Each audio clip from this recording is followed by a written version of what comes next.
Bonjour et bienvenue pour cette nouvelle vidéo. Aujourd'hui, j'aimerais vous recommander 3 séries Netflix que j'ai adorées. Alors, il faut savoir que je suis très difficile quand il s'agit de films et de séries. J'en regarde très peu car je suis rarement satisfaite et en plus, je suis plus du genre à préférer et de loin me plonger dans un bon bouquin que de regarder un film ou une série. Mais voilà, de temps en temps, j'aime bien regarder un film ou une série. Et pendant ces dernières années, je n'ai trouvé que 3 séries qui m'ont plu. Donc je vais vous les présenter dans l'ordre dans lequel je les ai vues.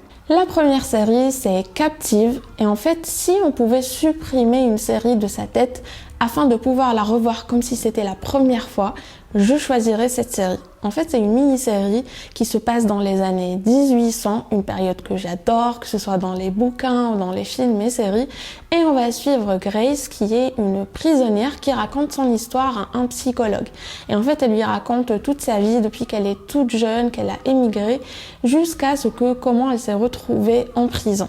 Je n'ai pas envie de vous en dire plus pour ne pas vous spoiler, mais c'est une excellente série, le jeu d'acteur est vraiment bon, les images sont époustouflantes et les épisodes sont très captivants. Et en fait, cette série est l'adaptation d'un bouquin qui, lui, est tiré de faits réels, ce qui rend l'histoire d'autant plus fascinante.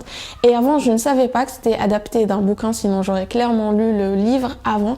Mais maintenant, ça me réconforte de savoir qu'il y a un livre. J'attends juste que les images de la série se dissipent encore plus pour que je puisse me replonger en profondeur dans cette histoire. La seconde, c'est Made. Encore une fois, c'est une mini-série contemporaine qui traite de sujets sociétaux très importants. Et encore une fois, c'est une série qui est tirée de faits réels et on va suivre une jeune femme qui décide de quitter son petit copain alcoolique qui devient violent. Alors, elle a une petite fille de 3 ans, elle a une maman excentrique qui est bipolaire, je crois, et du coup, elle peut pas compter sur elle. Et elle part littéralement de rien, elle n'a pas de sous, elle n'a pas de travail, elle n'a pas où aller.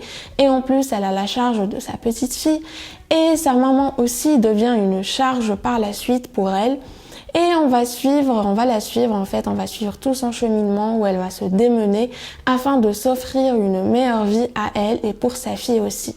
Et comme c'est une série tirée de faits réels, c'est très humain et donc c'est pas tout rose ou tout gris, les personnages ne sont pas gentils ou méchants, c'est très nuancé et donc on ressent de l'empathie pour tout le monde et on s'attache à quasiment tous les personnages et je trouve que c'est une série qui en vaut le détour. Et la troisième et dernière série que j'aimerais vous recommander, c'est Archive 81. C'est une série que j'ai regardée récemment et il me semble aussi qu'elle est sortie récemment en janvier 2022 si je ne dis pas de bêtises.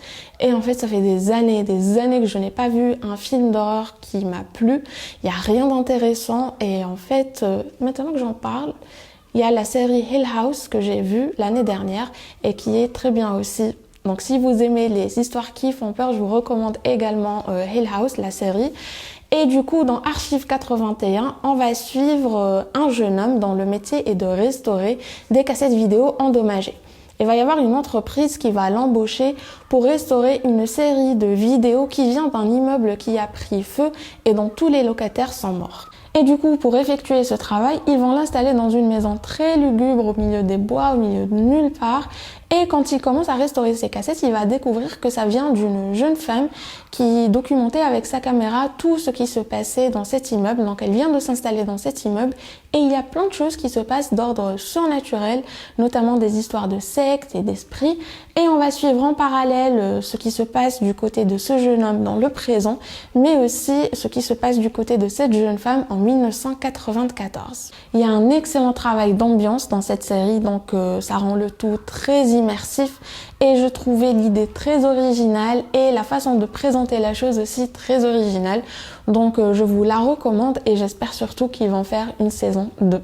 Donc voilà pour notre vidéo, j'espère qu'elle vous a plu, que mes recommandations vous auront intéressé. Si vous avez des séries à me recommander ou des films, n'hésitez pas à me les laisser dans les commentaires parce que très sincèrement, je n'ai rien d'autre à voir en ce moment.